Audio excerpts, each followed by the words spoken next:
Broadcast of this program is made possible in part by the South Carolina Farm Bureau.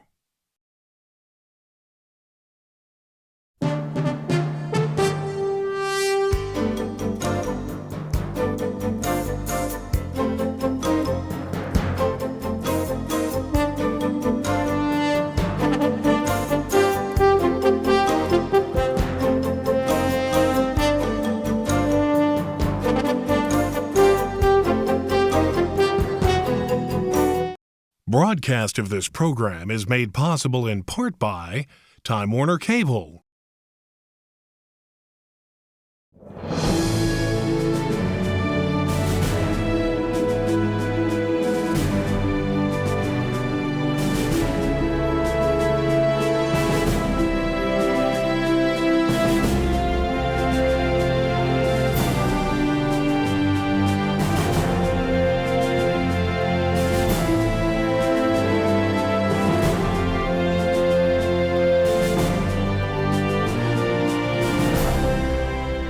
Welcome back to This Week at the State House. Today we have, I don't think we've ever done this before, but we last week started on the Savannah River question. What does it do to the environment? Does it kill the Jasper port? What are the looming issues ahead? And we got into it and we weren't able to complete the subject. So we're going to be back at that today. Before we go to that and I introduce our guest, of course, I'd like to thank South Carolina Educational Television, South Carolina Broadcasters Association, Time Warner Cable, for making this broadcast, and the South Carolina Cable Association making this broadcast possible to you. And particularly to our friends at 518 of the Block Building who always find this thing very informative. I talked to Representative Stavronakis, who seems to be real excited, Representative Steve Parker, and I know Representative Thompson, who once was the House of Representatives, that this program is back as we take a look at issues in depth. Well, again, we have some of the same players and some new players on this particular subject. And let me start out by saying, Representative Merrill, it's good to have you back with us. I think you are the only House member twice to be on this program. Well, Senator, it is an honor. It's an absolute honor. Governor, excuse me, I'm still stuck in the previous mode. And on behalf of the House, I want to say, I mean, outside of Dancing with the Stars, yours is our favorite program, no doubt about it. Well, thank you. Always good to get your compliments. Yes. And then we have Senator Larry Grooms, comes to us from Berkeley and Bono. Good to have you back with us. Great to be here. And then we have Senator Tom Davis, Beaufort County, and represents that area down there toward the Savannah River, and also has been an outspoken proponent of trying to build a port at Jasper. Sir, great to be here, Governor. Good to have you all with us. And our friends in the Press Association, they watch this program and they take comments from it, and it ends up in news briefs and everything else. I want to get right back into the subject. Last week, we got into really a spirited debate about, will this build the Jasper port? And I'll start there, and then I want to go and ask y'all about the environmental damage, these air bubblers and things. But let me ask the three of you, for the people out there, we talked last week about the permit, we talked about the depth going up all the way to the Savannah, and why don't they just stop and build at Jasper? Do y'all think that dredging all the way to Savannah endangers there ever being now a port at Jasper? And I'll take a first look at it, Governor. I think it's obvious that what Georgia has intended all along is to use Jasper as a means of reeling us in, and then to get the proper permits to get at least that far up the river, and then to pull the plug on Jasper or put it to the back of the line. And I'm sad to say that we were duped early on. I think we were sold a bill of goods, and now we're at the point where South Carolina is recognizing what happened, and we're reacting, and Georgia doesn't particularly care for the way we're reacting. Senator Grooms, your take on it. I concur. The Savannah Harbor Deepening Project, known as the SHEP, is about a $700 million opportunity to fail. It fails the people of Georgia, and it will fail the people of South Carolina. It caused great environmental damage to the Savannah River, and it will harm the users of the Savannah River, and it will also make it impossible to further modify the river to accommodate a Jasper Ocean terminal at some point in the future. So the SHEP project, unless it is altered, unless it is changed to make room for a wider and deeper channel up to the Jasper Ocean Terminal, the current SHEP project will make it nearly impossible, if not impossible, to ever build a Jasper Ocean Terminal. That way, it needs to be modified to accommodate the needs of the people on both sides of the Savannah River. Senator Davis. Well, we had a chance to see whether or not Georgia was operating in good faith about a year ago when they came out with their the final EIS on the project, and it called for the spoil that was going to be dredged to be deposited on the Jasper port site until the year 2060. They've got 10,000 acres that they can dump the spoil on, but for some reason, Governor, they selected the 1,500 acres where the Jasper port is supposed to be as the dump site. I think that was a true measure of the bad faith in which they're operating. And I don't use those words unadvisedly. I think we are all working toward the same objective. We got Congress to pass a proviso saying you shall release your spoil easement on this Jasper site. You had the Corps of Engineers saying we're going to lease the spoil easement on this Jasper site. $5 million was spent by the two states toward removing the easement on that site. And then when the rubber hit the road and they came forward with their plans, they called for their spoil, their toxic spoil, to be dumped precisely on the Jasper port site until the year 2060. You cannot square that action with good faith. So let me ask you then, we talked last week about the toxic and the cadmium and everything else. DEC signed off on this. I think, Governor, that's an example of gross negligence on behalf of a state agency that is supposed to be looking out for our environmental and economic best interests. The sad thing is staff denied that permit application, that water quality permit application, in part because they called for dumping on this site for the next 50 years. That's why they rejected it. We had them at the table. We could have had them release that spoil easement. We had the leverage, and we threw it away. I have never seen such a gross example of negligence on behalf of a state agency. Well, let me ask the three of y'all. One of the things I understand is they go in there and destroy some what I call pristine, natural freshwater wetlands. Then there's the issue of the aquifer being punctured in saltwater intrusion. But one of the things is almost something about these floating platforms called bubblers or something that are going to resuscitate the river. Can y'all tell me y'all's take on what they have agreed to, and has this been done anywhere else? Governor, I tell you, it's very interesting that we are in a position now where Georgia is sort of poo-pooing our efforts to look at the environmental aspect of this. I think early on they thought that we were pulling this out of thin air in order to buttress our arguments, and that is not the case at all. This is extremely real. These bubblers, and I think most people don't understand. They are bubblers? They're little things. They look like little cones that they're going to put on platforms in the river, which if you compare it to an aquarium, you know how the aquarium pumps water. Right. When your goldfish are there and eventually they end up belly up, floating on the top of it. That is exactly what they're trying to do here. They're placing enough little bubblers in the river that can pump water in there so that they won't have a fish kill, so that the life out there, the aquatic life will stay alive.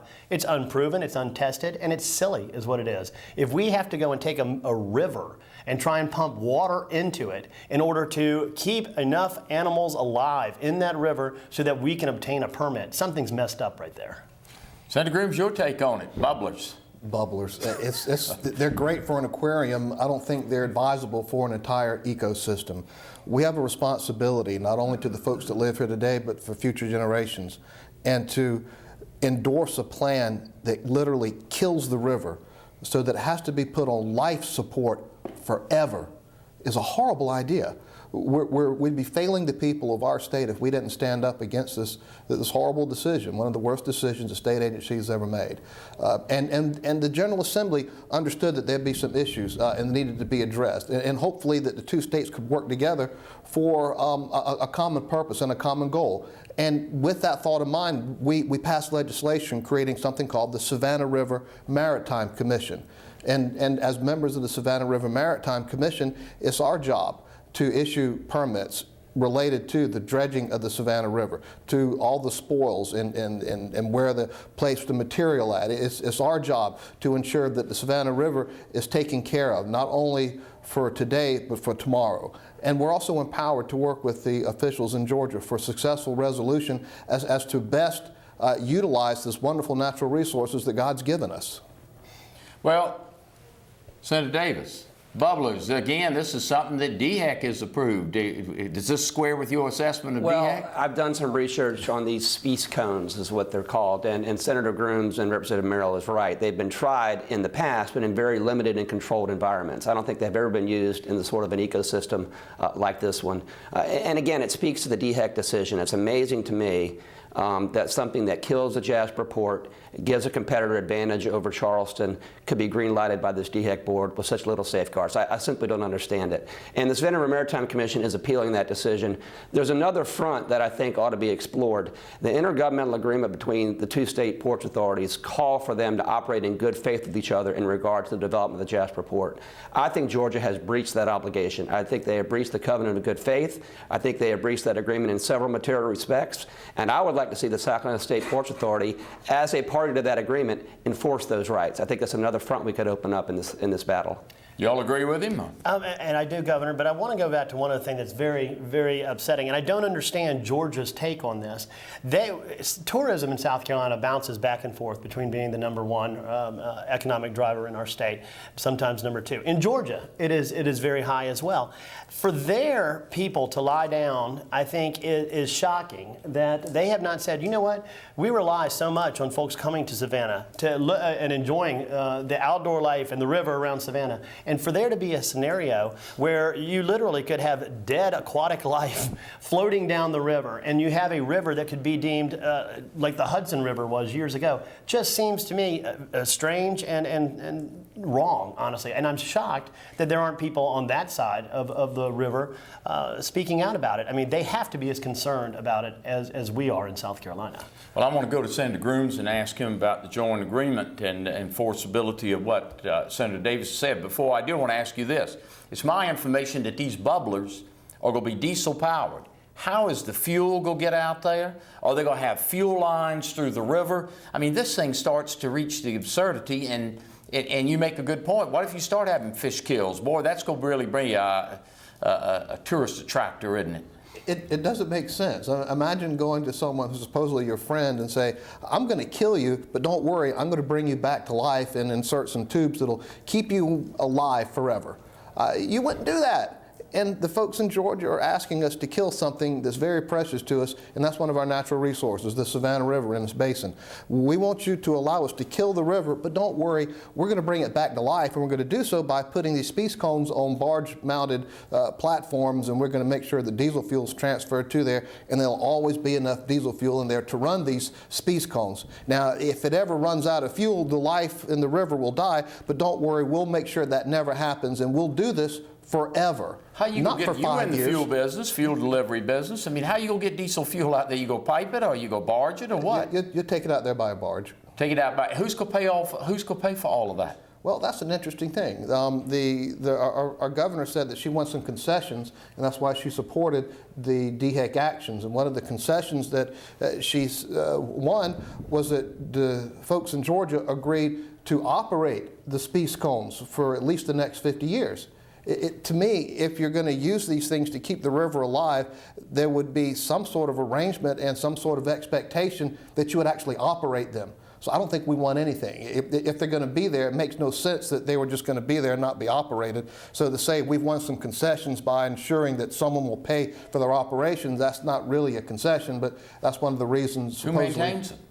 What is the life expectancy of these cones? I have no idea. No idea. Senator Grooms makes an excellent point. I mean, and one of the things about that agreement that was negotiated at the last minute with Georgia and the Corps of Engineers by DHEC, at the very end, it says no part of this agreement whereby we agree to maintain these cones and pay for it for 50 years is going to be part of our application to dredge the Savannah River.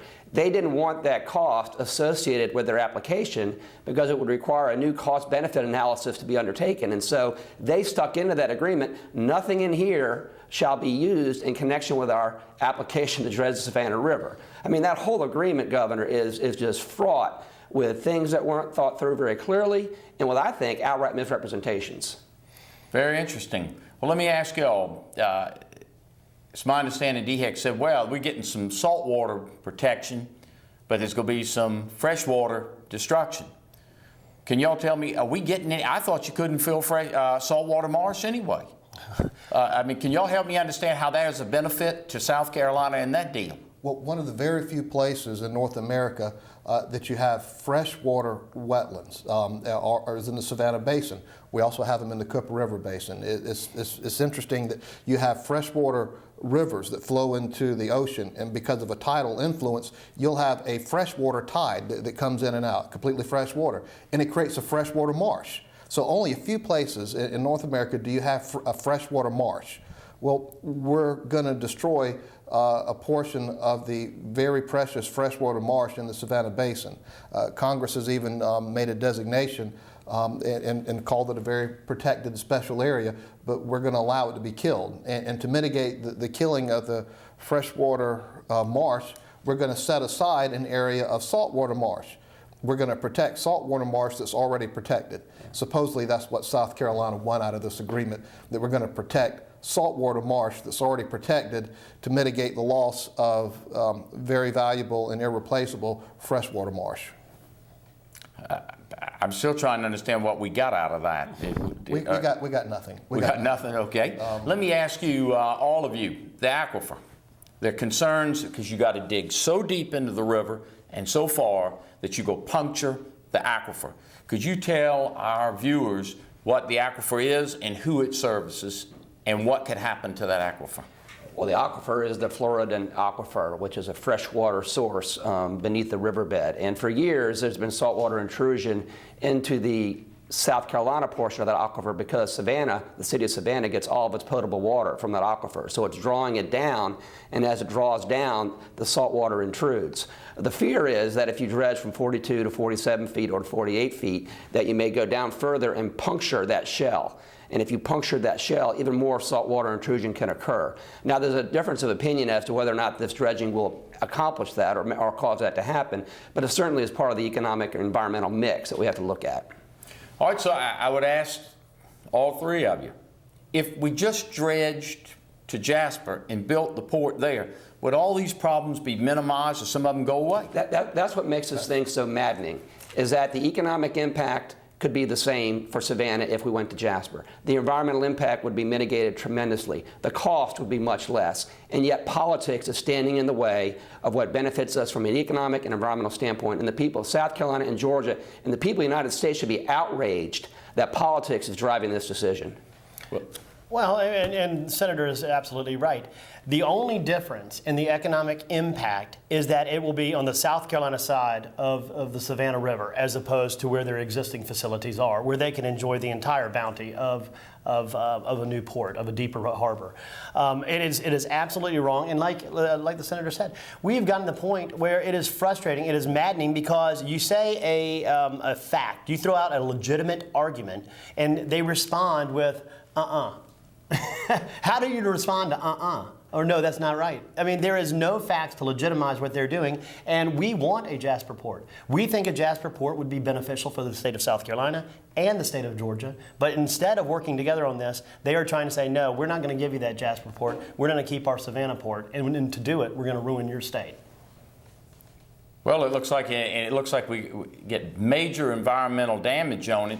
I mean, why does DHEC say this is in South Carolina's interest? I'm trying to understand. If y'all are telling me that we're getting saltwater wetlands that are already protected for the destruction of the fresh water, we're getting these so-called air bubblers that could be diesel powered out there trying to resuscitate the river, and then you tell me that they have at the end of the agreement language which says this isn't part of this permit agreement, so it's not going to be figured into the cost, which means the taxpayers are somewhere going to get stuck with the cost. Help me understand why DHEC thinks this is in the South Carolina's interest. Governor, it's inexplicable, and I've thought about this for a long time, and there's only one thing I can come up with in my mind, is that there must be another level to this chess game, and that somehow maybe some of our officials or politicians or elected officials in Washington, D.C. said that if we placate Georgia here, if we accede to Georgia here, maybe we can get some funding for Charleston. Maybe we can get some deepening in Charleston. I can't think of any other thing that benefits our state. And yet even that has proved fruitless. We had to approve yesterday in the Senate on second reading, taking care of the harbor deepening for ourselves. And I think we should do that because it's vital that we deepen the Charleston harbor. I can't think of a single thing that we got out of that. So I foreclosed that one option in my mind, thinking it might have helped us in Washington, D.C., but it doesn't seem to have done much for us up there. Say to Grooms, you know of anything we get? I mean, tell me what we're getting. What has DHEC got us here? There's a country music song my father likes to listen to. They got the gold mine and we got the shaft. So things went terribly wrong, and we're trying to put them back together. The Savannah River Maritime Commission was created for a specific purpose. South Carolina law is very clear of what the duties of the commission are. DHEC erred when they issued their permit. We are now in court. We just want to make sure that there's enough funds in this year's budget to ensure that we would have a rigorous legal defense to protect the interest of South Carolina, to protect those along the Savannah River, and to ensure that our environmental and our economic interests are considered in any development of the Savannah River.